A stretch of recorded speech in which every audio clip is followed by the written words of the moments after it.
অসম যখন তখন করোনা খেলায় এমন ধরলে আজ তোমায় ছাড়ব না।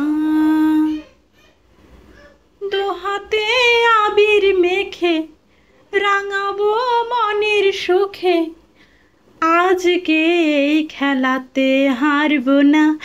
না না, আজকে এই খেলাতে হারব না।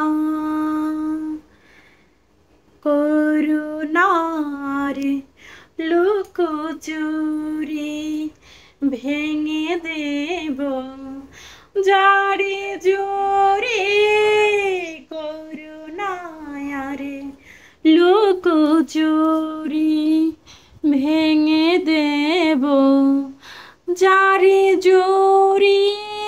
ব্যথা সইতে আমি আর পারব না,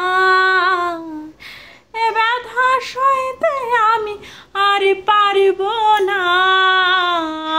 ধরলে আজ তোমায় ছাড়ব না।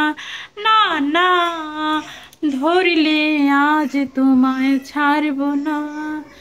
অসম যখন তখন করোনা খেলায় এমন ধরলে আজ তোমায় ছাড়ব না। না না, ধরলে আজ তোমায় ছাড়ব না। ধরলে আজ তোমায় ছাড়ব না। না না, ধরলে আজ তোমায় ছাড়ব না। হরে বল, হরে কৃষ্ণ। সকলের জীবন অনেক সুন্দর হোক, সবাই অনেক সুস্থ থাকুক, কারণ সুস্থতার চেয়ে বড় প্রার্থনা আর কিছুই হতে পারে না। যখন কেউ অসুস্থ হয় তখনই সে সুস্থতার মর্ম খুব ভালোভাবে বোঝে। পরমানন্দ পরমেশ্বর গোবিন্দের নিকট প্রার্থনা সবাই সুস্থ থাকুক, সুস্থ হলেই সব কিছু অর্জন সম্ভব হয়। হরি বল, হরে কৃষ্ণ।